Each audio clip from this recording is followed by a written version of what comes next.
Voy a contarles los extraños acontecimientos que provoqué. Las consecuencias de esos hechos me torturan, me aterrorizan y me destruyen poco a poco.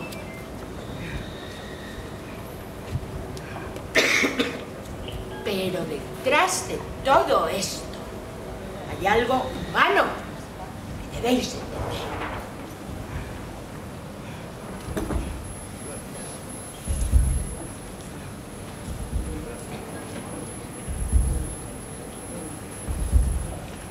Mi familia era rica y poderosa. ¡Vida inquiete! ¡El arte es la vida eterna! ¡Sí! ¡Sí! ¡Sigue! ¡Sigue! ¡Perfecto! ¡Perfecta! ¡Perfecta! ¡Sí, sí!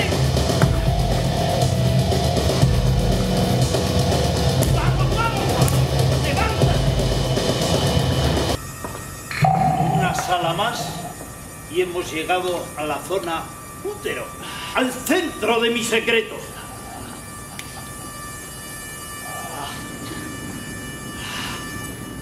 Fortunato.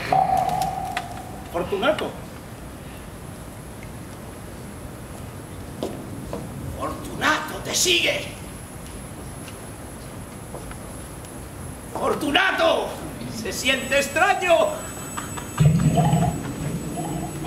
¡No sé! ¡Si soy yo mismo!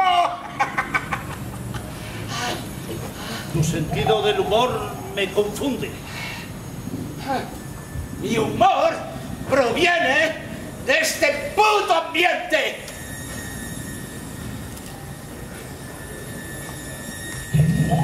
Ven.